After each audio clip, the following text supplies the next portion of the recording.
Welcome to a video that I like to call the deep dive video.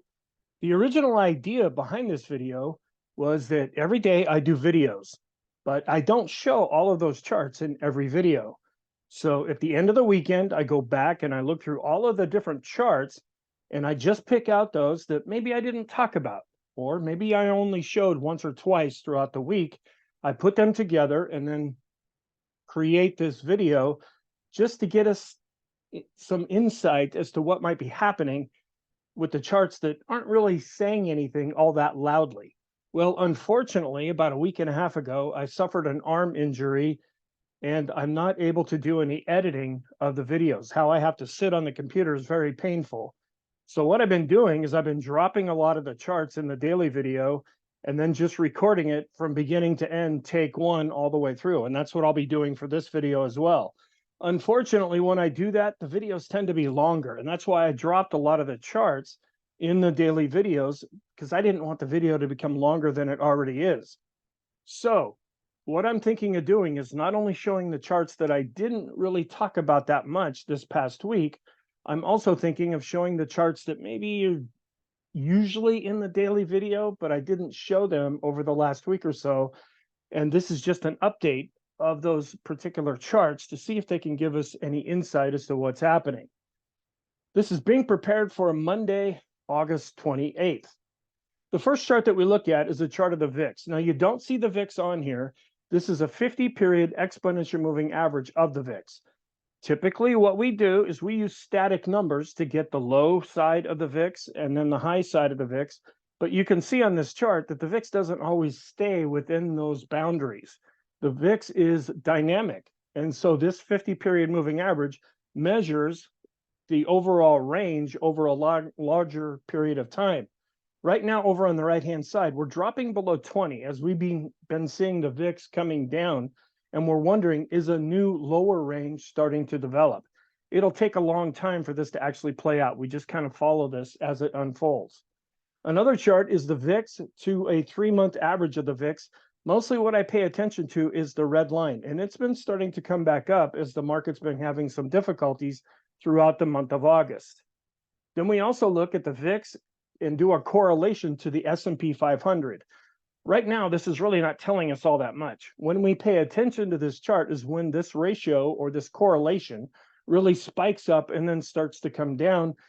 A lot of times when we can't really get much from looking at the VIX itself, sometimes this will give us some insight.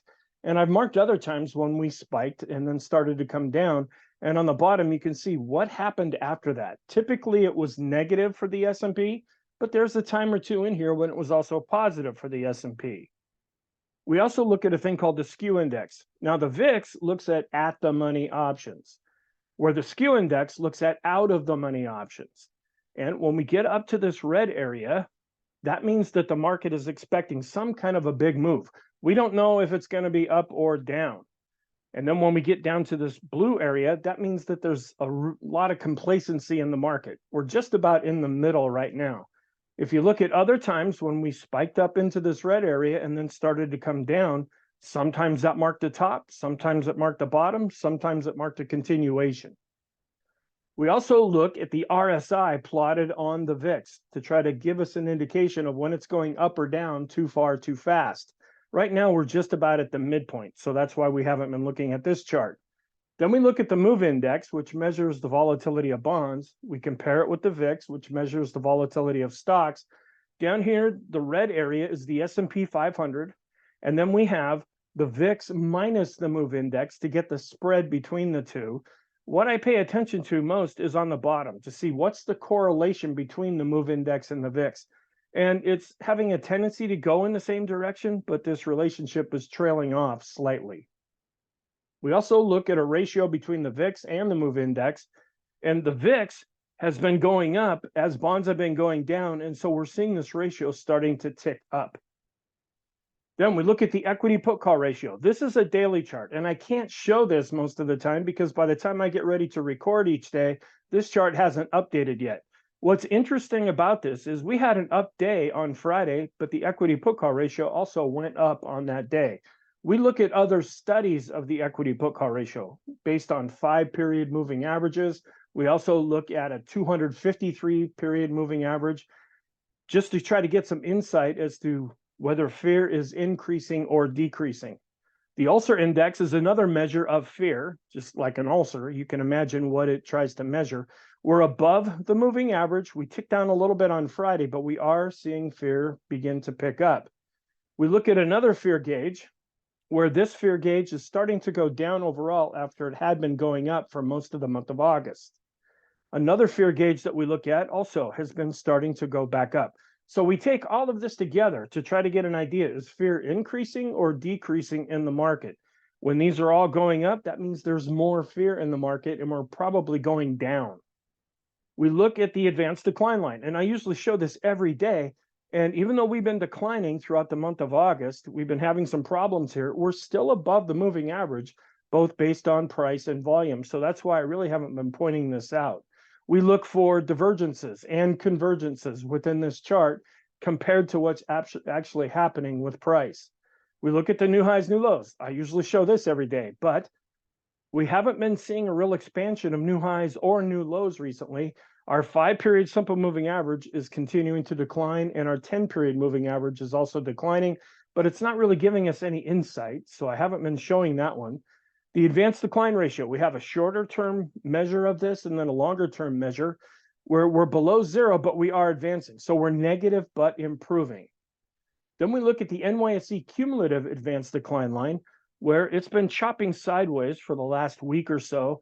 We're wondering if we see more weakness, are we going to come back down to this trend line? It's a little more negative when we look at a regular advanced decline line where we're breaking below this trend line.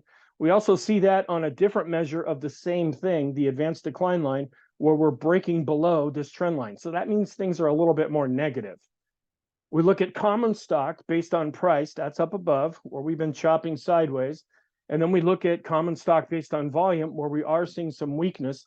We did see a bit of a negative divergence earlier on, where we made a higher low based on price, but then a lower low based on volume. And we're wondering, is that influencing what's happening right now? It's kind of a stretch, but still, we look for these things. We also know that during the summer months, volume has a real tendency to drop off, and that's why this indicator continues to go down. We also want to know, where are we since we hit the all-time high in early 2022? Over on the right-hand side is where we closed on Friday, and we're now down 8.57% from the all-time high. Stockcharts.com also has a thing called technical alerts, and you can go there and look at these. You don't have to be a member or pay to get access to this. This is only for Friday's session. Now, last week I showed the whole week, but there were so many more alerts that were generated, it would have filled up the page too much. If they're positive, they're blue or green, depending on how you see this. If they're negative, they're red. And this looks at different indexes, different sectors across the market, and just tries to tell us when something happens on a technical analysis basis. We read this from the bottom up, and then the closer we get to the close, that means we're reading more towards the top of these alerts. Then we also really look at 5 indexes. Of course, the S&P is everything that I'm focused on, but we also look at the Dow, the NASDAQ 100, the mid caps, and the small caps. And Stock Charts has this program or ability to rate each of these charts on a scale from 0 to 100. The higher score, the higher the score, the better the chart is looking technically. And so then we just rank them from the beginning, or what comes in first place, all the way to 5th place. We're seeing in first place, again, the QQQs, which is the NASDAQ 100. Now, this isn't all that helpful to us right now, because if you look back to June, you see the historical values for this. It's pretty much flatlining. Now, it's positive because we're at 98.3, but the weakness that we've been picking up throughout the month of August, it hasn't been generated by this, because the NASDAQ 100 went up so far so fast, and it's coming back down. It's not getting registered on different technical analysis indicators. Then in second place is the S&P 500, also pretty much flatlining right now, and it comes in with a score of 88. In third place is the Dow at 67.8. In fourth place are the mid caps at 36.5, and in last place are the small caps represented by the ETF that covers the Russell 2000 index. It comes in at a score of 21.5. Some short-term charts. This is a 20-period double and triple exponential moving average. When we started to roll over as we were heading into August, this is when things started to turn more negative. And then when the blue line drops below, actually the green line drops below the blue line, that means it's turning more negative because now these moving averages are coming down. If we're turning more positive, we want to see the blue and the green lines start to turn back up. We also look at a regular 20-period simple and exponential moving average. We dropped below that pretty quickly. That was the first line of defense. And if we're starting to come back up, these areas could be overhead resistance. And we plot both a simple and exponential moving average on this study. You have a thing called the boom indicator, which I created years ago. This measures how far is price away from various moving averages. On the top, we have a 20-period moving average, then a 50, and then a 200. When you see price going up or down, if it gets really far away from one of these moving averages, the moving average tends to act like a magnet where it'll pull price back to the moving average, or kind of like a rubber band. And since the 20-period moving average is what comes up first and it's what generates a signal at the beginning, this is why I include this in our shorter term charts, where we're not getting an extreme positive or negative reading with the 20 or the 50 or the 200, but we are showing an overall decline, even though we did bounce a little bit in Friday's session. We look at a short-term rainbow, which is moving averages plotted from 10 periods up to 50 periods. We had been going up really nicely. We fell through the entire rainbow. Now we're starting to see the colors start to roll over a little bit. The longer we stay below these other moving averages, the more distorted this rainbow will become. Then we look at the Stochk RSI, a short-term momentum oscillator where we had been extreme negative and now we're starting to come back up and we're turning a little bit more positive. But this is a very touchy indicator. We also have another touchy indicator, the Williams percent R. It didn't get down to this extreme negative reading. It's still below 50, but showing some improvement. So this is negative though. The CCI 14, also pretty touchy. It had gone extreme negative and is now showing a bit of improvement. And then a little further out, CCI, based on 20 periods, it turned down a little bit in Friday's session, but is not extreme negative. Although earlier in the week, it was extreme negative. We look at the force index. When we pay most attention to this is whether we're above or below zero. And right now we're below zero, so that's negative. And then these blue lines here are called Keltner bands. They're very similar to Bollinger bands. When we go down pretty far, pretty fast, we hit one of these. That tends to mean we've gone down too far, too fast. When we're going up, we can hit one of these upper bands as well, suggesting that maybe we've overdone it. Looking at some fundamentals, up on top, we have the S&P 500, and then we have the earnings. Even though earnings have been coming out, it takes a while for this chart to be updated. Down here, we have a price to earnings ratio, which had been going up as the market's been going up, and you can see it ticking down just slightly as we've been running into some problems. We see an inverse of that with the yield. When the S&P goes down, the yield tends to go up, and those are dividends. Intermediate term charts, we have a balance of power. When we're below the dashed line of declining, that's negative, and that's what we're seeing. The composite index is supposed to be a standalone trading system. I don't use it like that. I use it like an oscillator where we get an extreme positive or negative reading. Earlier in August, we did get a couple of extreme negative readings. We've been bouncing back up right now, so we're showing some improvement with this chart. The go, no-go system, also another standalone trading system. When we're dark blue, that's positive. When we turn over to purple, that's turning more negative. When we're a lighter shade of purple, that means that we're more neutral, but still negative. We look at the highest high value, that's the blue line on top. The lowest low value, that's the red line. And we're starting to flatten out a little bit with the lowest low value after it had been declining. We also keep an eye on the midpoint of this chart. You can see how we came up, we hit resistance, and we've been coming back down since then. Another indicator is called the TTM squeeze. When it's blue and above zero, that's positive. When it's red and below zero, that's negative. Where we're seeing the darker shade of red, and then when they turn back to a lighter shade, that means things are improving. And this is negative, even though it's showing some improvement. Now, we can also use this like an oscillator where we look at it when it gets extreme negative or positive. We haven't really seen an extreme negative reading, at least yet, where it drops below this line. And there's nothing magical about these lines. I put them on here. It's just to give us some kind of a guide as to whether we're getting oversold or overbought.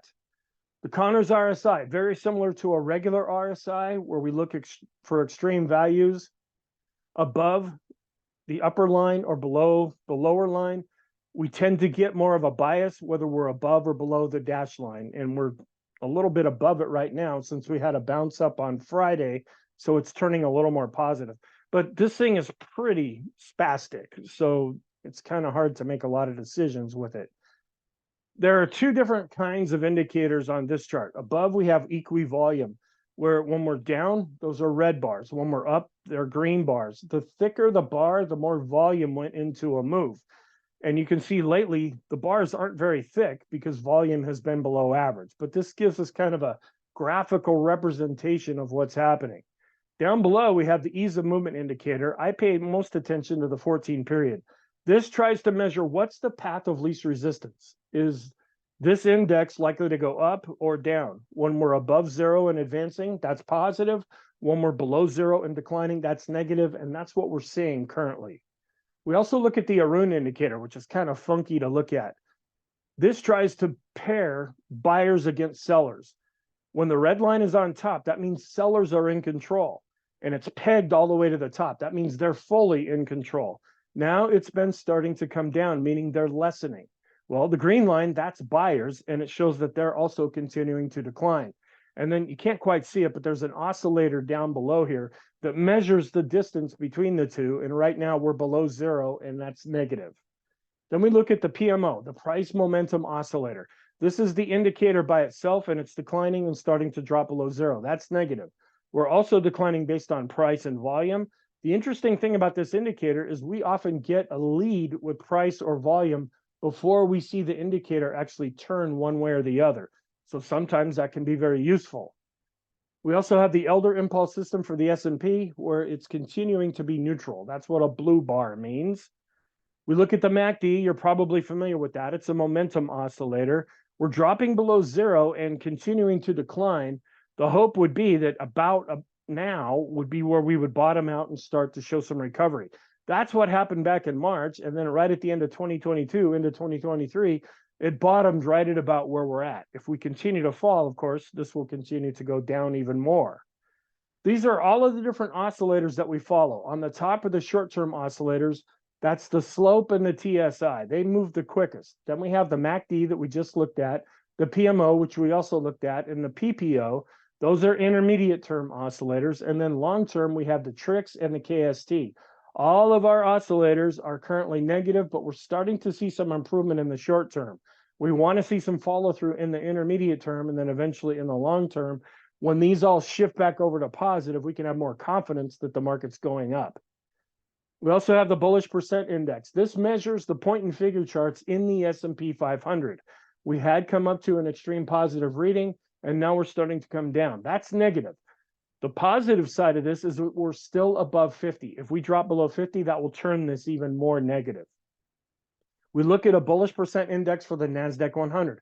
We had become extreme positive here back in the mid to late part of July. We've been falling down. We fell below 50, and so this is also turning more negative. We look at the Chaikin oscillator. When we're below zero and declining, that's negative. We turned up just a little bit, but we're still negative overall. The money flow index, another oscillator, we're below 50 and declining, that's negative. The ultimate oscillator almost became extreme negative. It's showing some improvement, but it's still below 50. The vortex, the red line is measuring the selling, the green line is the buying. We're seeing an increase in selling and a decrease in buying, so this is negative. On balance volume, this is one of the first technical indicators to be developed. There's some problems with this, and there's some real shortcomings. If you have an up day, all of the volume gets counted as positive. If you have a down day, all of the volume is negative. But there's been some variations of that, and there's some indicators that were developed based on the on-balance volume. But when we look at this right now, we are negative because we're below a declining moving average. We look at a 200-period moving average study, all of the stocks in the S&P 500, turning up just a little bit, but we have been declining. Then we look at a 50-period moving average study where we're also chopping around sideways after we had been declining. We're wondering, are we going to put in some support at this previous low? Then we look at the RSI based on 14 periods where we're showing some improvement, but we're negative. Then we have a shorter term RSI. After getting extreme negative, we are seeing some improvement, but it's still negative. Then we look at the NYSE summation index. We look at the summation index for the S&P, and I look at that all the time. That's one of my more influential indicators. That looks at just the S&P, where the NYSE looks at a broad range of the whole stock market, where we're declining based on price and volume. Then we have different charts. This is the Heikin-Ashi. Instead of looking at a bar chart or a candlestick chart, this has its own little formula, but we've been showing that we're going down. It's looking a little bit more negative. We tried to turn positive here. When the candles are open, that's positive. When they're black, that's negative. Then we look at a Kigi chart. When it's red, that's negative. When it's pointed down, that's also negative. The Renko measures things as blocks, where with the red blocks, we're declining, so that's negative. And then we have a 3-line break, which is also looking more negative. We have a point and figure chart, which we're not seeing anything generated right now.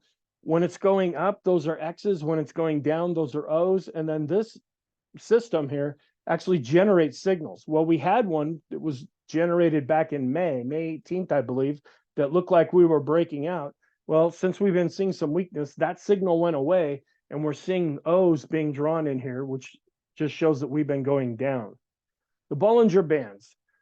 There's a lot of different ways that you can use these. Typically, when we go to the upper Bollinger Band, that's positive, to the lower Bollinger Band, that's negative. We also try to look at where are we in reference to the midpoint. Right now, we're below the midpoint. We're closer to the lower Bollinger Band, but we're not getting an extreme reading. We have another indicator that's derived from that called the percent B. Sometimes when we really get screaming up or really going to the downside, the market will move too far too fast, and that's what the percent B tries to pick up. We tend to not stay very long outside of the upper or lower Bollinger Band, so we can use this down below as an overbought or oversold indicator. Right now, we're more negative. Even though we're improving, we're still below the dashed line. Then we look at an intermediate term rainbow, going from 50 periods up to 100 periods. We're kind of right in the middle of the rainbow right now. Standard deviation, how far away are we from the last 10 period average or standard price? We're starting to drop down below the moving average. Then we look at the special K. This is a long-term momentum oscillator where it had been improving and going above the red line. It's still above the red line, but it has been declining.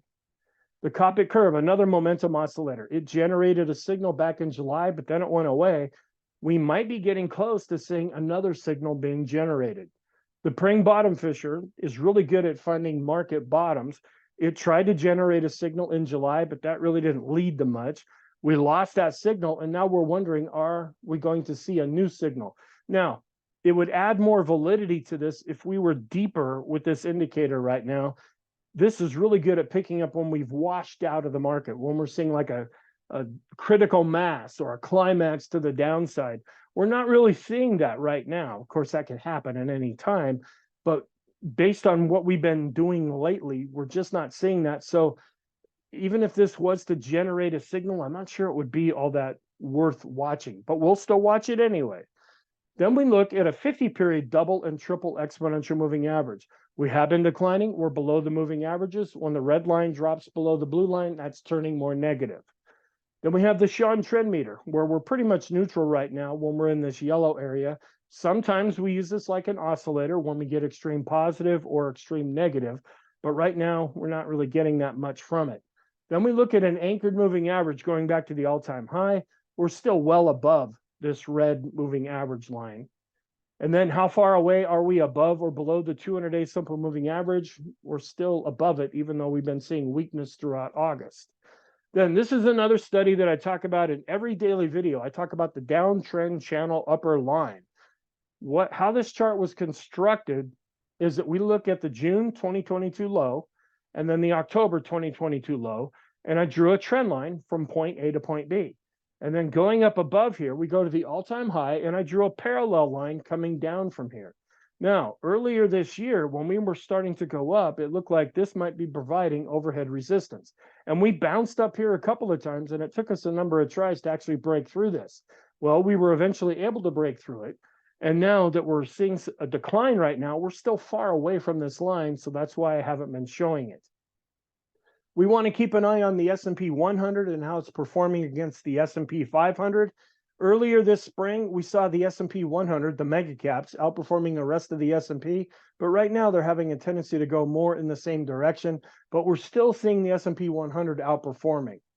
Some long-term charts. This is a long-term rainbow going from 50 periods to 250 periods, coming down into the rainbow. It's not rolling over yet, and it'll take some time for that to happen, and we're wondering, can we bounce up out of this rainbow? This is a long-term moving average study. I have a 50-period moving average study on the top. That's really just for reference. What I look at here is the 150 and 200-day moving averages. When we drop below the midpoint, that's more negative. Well, we're coming back above it. And we never did drop below it with the 200-day moving average. So that's a little more positive longer term. Then this is a relatively new chart where we're going back all the way to the 1987 crash. And this is a weekly chart based on a logarithmic scale. And I drew a line going from the 87 crash up to this other low where we finally hit the dot-com bust low, and then just extended that all the way up to the present day. Well, we were able to stay above that. Well, back in 2007 into 2008, we broke below that, and it took us a long time to get back up here. We tried to break through in 2018. This acted as resistance. We tried to break through it in 2020, right before the COVID crash. Isn't that interesting? Here's the whole COVID plunge. Then, when we had all this massive liquidity coming into the market, we were eventually able to get above this and look more positive, but now we broke down below it, and we're starting to come back up it again, but it's providing overhead resistance. Then we also look at another trend line study. This is a short-term trend right here, where we broke below that as we were really moving up earlier in the year. Here's an intermediate term trend where we broke below that. Now we're wondering, if we continue to fall, will we hit this longer term trend? Or if we turn around and start to go back up, is this intermediate term trend going to provide overhead resistance? Then, just to look and see if we can get any insight, we have a weekly chart of the S&P and the German DAX. That's the main index in Germany. And just compare, how are they correlating with each other? Right now, they're not. A lot of times they have a tendency to go in the same overall direction, but right now that's just not happening. And then we look at the 10-year yield and we subtract the German 10-year yield, and that gives us a line which sometimes looks kind of like the US dollar index. And so what we do down below is we measure the correlation between the upper line and the lower line. It's not really telling us all that much right now. If this was to go back up, then we would probably follow what's happening here. Some support and resistance areas. What I did is I went to the low after the COVID plunge, back to the all-time high, and then this just breaks that whole space up into 25% chunks, and this had provided overhead resistance as we were trying to come up. We were able to break through that, and even though we're coming down, we haven't come back down to this other level yet. But I look at this chart every day. If we do see follow-through weakness, I will certainly be talking about this chart. Then we have Fibonacci levels, where we broke through these two fib levels that are on top of each other, and we're still well above this, even though we have been declining. We're kind of in no man's land right now. Again, if we continue to fall, I'll be bringing up this chart more. Some broad market measures. This is the Vixen, which is the VIX for the NASDAQ 100. I don't really follow the bar chart because this looks like icicles hanging off a roof. I follow mostly the line chart down below, where we're seeing fear starting to pick up. Then we have a weekly chart of the QQQs, which is the NASDAQ 100. They're still well above this moving average that's anchored going back to the all-time high. Then we keep an eye on the bank sector. That's been a lot of concern since last March, when we really started to go south with this overall ETF. We were coming back up to the 200-day moving average, but now we're down to dropping below the 50-period moving average. We look at the financial sector too, which just generated a recent golden cross, but about the time we did that, we've been starting to see some weakness in this sector. We compare the financials with the S&P, which I also do this in the intermarket analysis video, but it's just showing how the financials are underperforming. Then we look at the regional banking ETF and compare it with the financial sector, showing that the regional banks continue to underperform in a pretty big way. Then looking at the financial sector itself, where way back in 2007, we hit a top right here, and then we started to come into the great financial crisis. It took us a long time to get back up to this level. Right about the time the whole COVID plunge happened, we topped out here again, We crashed with everything else. And then as we've been coming back, we eventually broke through this. What once had been resistance now becomes support. And even though the financial sector has been having trouble so far, even though we dropped below it a time or two, this support level has been holding up. And we're still quite a ways above it. So that's why I've been watching this chart, but have not been talking about it that much. Just to kind of get some insight, we look at a ratio between the Qs, which is the NASDAQ 100, and the Dow. And the thing that I pay attention to the most of the time is the correlation. We're pretty much neutral right now. When this goes up, that means they're going in the same direction. When this really goes down, that means they're going in opposite directions. Then we look at the S&P 500, which is a weighted index. So the big companies have more of an influence. We compare that with the equal weight index, where all the stocks are treated the same.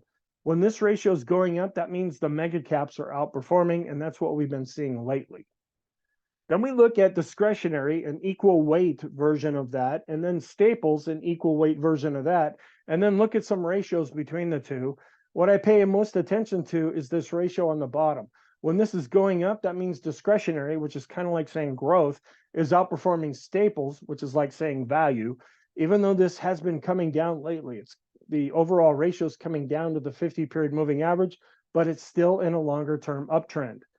We look at the Dow and the transports. When the black line is above the red line, that means the Dow is outperforming. When the red line is above the black line, that means the transports are outperforming. And we kind of want the transports to outperform. That could be better for the S&P. Then we look at the diamonds based on the Elder's impulse system. We had been negative after Thursday. We switched back to neutral after Friday. Then we look at the NASDAQ new highs minus the new lows and calculate that on a cumulative basis. And we've been going down for quite a while here. And that's continuing to show weakness. And I bring this up in every day's at the endpoints of each daily video. Down at the bottom, when we take the new highs and subtract the new lows, we're still continuing to be below zero. We look at the Elder impulse system for the QQQs, which is the NASDAQ 100. We had been negative. We switched back to neutral after Friday. We look at the mid caps, which continue to be neutral with the blue bars. The small caps also continue to be neutral with the blue bars. Some rate of change charts going back 250 periods. This just gives us a very long range of how things are performing, seeing a bit of improvement on this chart. This also goes back 250 periods all the way to 1980. You can barely see it, but it is showing a little bit of improvement, and we're still above zero. Keeping an eye on bonds, we're looking at the S&P and then comparing it to the long-term bond ETF. When we look at the 50-period correlation, that's their long-term relationship, where for a long time, they were having a tendency to go in the same direction, the S&P and the long-term bond based on price. Well, we've been seeing that weaken lately as they've been going in opposite directions.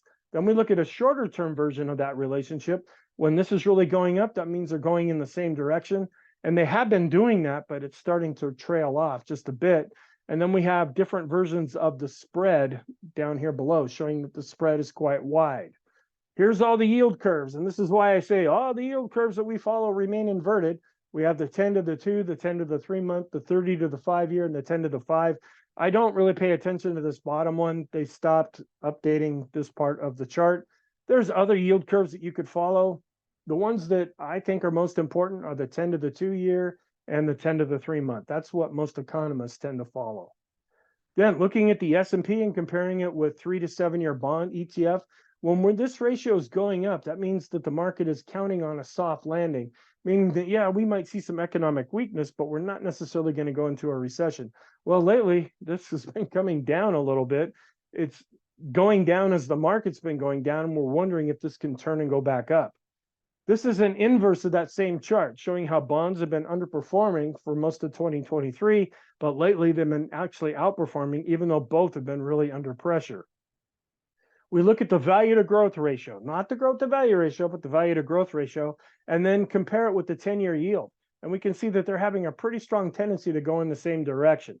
This is kind of a newer study to me because it's like, wait a minute, this is going up, this is going down, and you're telling me they're going in the same direction? That doesn't make sense. Look at how they're deviating from each other. So I'm still kind of doing some work on this study. We also look at the Qs and compare them with the long-term bond ETF, where we're pretty much neutral when we look at the correlation. Then we look at the S&P equal weight index, and then we have an inverted version of the MOVE index. where this correlation is also pretty much neutral right now. And then I have a number of different possible positive scenarios that we usually run into when the market's really been screaming to the downside and we're looking to bottom. These are things that we look for positive signs that maybe we're going to start to turn and go up. We have some growth value studies that we look at where we compare the Qs, which is growth, to the S&P 500, which is growth and value. When this is really going up, that means growth is outperforming. Discretionary, when it's going up, that means it's outperforming the S&P, large cap growth against large cap value. Then we have some different ratios with the large caps, mid caps, and small caps. They haven't really been helping us all that much lately. Then we look at a broad range of the Amex, NYSE, and NASDAQ, and we take a 5-period moving average of the highs minus the lows, and then plot that on the chart down below. When we're below zero, that means in a broader range, we are negative. Then we look at a 10-day average of the S&P 500 highs minus the lows. We had been camped up here extreme positive for quite a while, and then we hit August and everything seemed to shift. We dropped below 50, which turns this more negative, and we continue to decline. We can also use this like an oscillator when we get extreme negative or extreme positive. Then we look at a 50-period exponential moving average of the new highs minus the new lows. This had been going up and is positive, and it's still positive, but you can see where the red line's coming down. That's based on this next chart, which we're below the moving average, which is causing the red line to come down. The indicator itself is right about at zero now, and it has been showing some longer-term weakness. Then we look at the 19-day exponential moving average of the advanced decline ratio. When we're below zero and declining, that's negative based on price and volume, even though we're bouncing up slightly. Then we look at those stocks in the S&P 500 above their 50-period moving average. I'll use this more like an oscillator. We're looking for extreme positive or negative readings. We're below 50, so that would give it more of a negative slant. Then we look at the mid caps, also below 50, and the small caps continue to be below 50. Then we look at the 2-year treasury yield. Sometimes when this spikes and starts to come down, that will give short to intermediate term support to the S&P 500. That really hasn't helped us all that much over the last 6 to 8 months. Then we look at those stocks that are above their 200-day moving average. We can use this like an oscillator when we get extreme positive or negative. We're barely above 50 right now, so we have a slight positive slant here. But as we've been coming down, things have been turning more negative. And then the last chart is a ratio between the staples and the S&P 500. When this is going down, that often gives good support to the S&P. Well, we've been going down, but the S&P has been going down too. So we're not really seeing a lot of follow through with that. So thank you. I really hope you found this helpful. Please feel free to check out the other videos that I post. I hope you have a great weekend, and I will talk to you in the next video.